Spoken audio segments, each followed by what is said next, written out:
राजू का एक छोटा सा पंक्चर लगाने का दुकान था जो शहर की एक व्यस्त सड़क के किनारे पर था। वह अपनी रोजी रोटी इसी दुकान से कमाता था और सालों से एक ही तरीके से पंक्चर लगाकर और गाड़ियों के टायर की मरम्मत करके अपना गुजारा कर रहा था। लेकिन धीरे धीरे उसके मन में ज्यादा पैसा कमाने की लालसा जाग उठी। राजू ने सोचना शुरू किया कि क्या ऐसा कोई तरीका हो सकता है जिससे उसकी आमदनी में तेजी से बढ़ोतरी हो सके। एक दिन उसके मन में एक चालाक योजना आई। उसने सोचा, अगर मैं सड़क पर कीलें बिखेर दूं, तो ज्यादा गाड़ियों के टायर पंक्चर होंगे और लोगों को मरम्मत के लिए मेरी दुकान पर आना पड़ेगा। ये ख्याल आते ही राजू ने हर सुबह सड़क पर कीलें बिखेरना शुरू कर दिया। उसकी दुकान के सामने से गुजरने वाली गाड़ियां, मोटरसाइकिलें और साइकिलें रोज पंक्चर होने लगीं।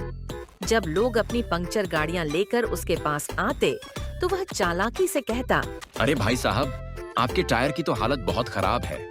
लगता है आपको नई ट्यूब लगानी ही पड़ेगी। वह खुद से खुश होकर कहता, अरे वाह, आज भी मैंने कई लोगों को बेवकूफ बनाकर उनसे नए ट्यूब्स के पैसे ऐंठ लिए। कुछ दिन बाद एक बुजुर्ग व्यक्ति अपनी साइकिल लेकर आया, जिसका टायर भी राजू की बिछाई हुई कीलों की वजह से पंक्चर हो चुका था।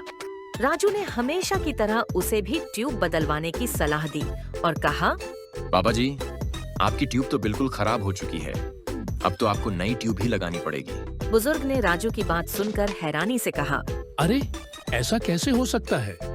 मैंने तो अभी कुछ दिन पहले ही नई ट्यूब डलवाई थी। ये इतनी जल्दी खराब कैसे हो सकती है?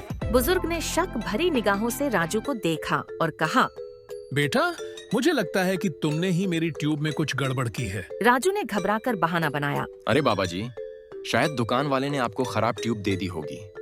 अगली बार मुझसे ही ट्यूब डलवाया कीजिए। बाबा जी यह सुनकर मुस्कुराए और बोले, हाँ हाँ हाँ, देख लेंगे।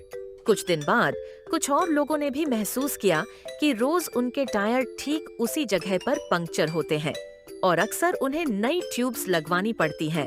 मनोज ने अपने दोस्तों को बताया, यार, मेरी साइकिल भी रोज उसी जगह पर पंक्चर हो रही है।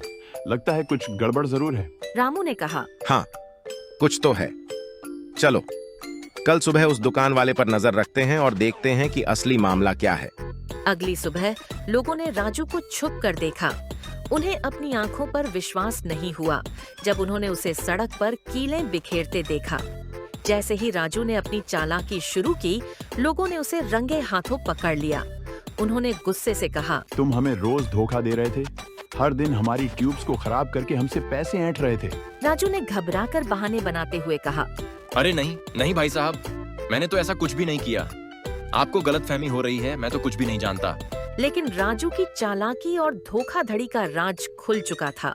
सभी लोगों ने उसे घेर लिया और सख्त शब्दों में समझाया कि लोगों के साथ धोखा करना कितना गलत है और यह कि ऐसे तरीके से कमाए हुए पैसे में कभी सुकून नहीं मिलता। लोगों ने राजू की खूब पिटाई की और उसे उस इलाके से निकाल दिया। तब राजू को अपनी गलती का एहसास हुआ।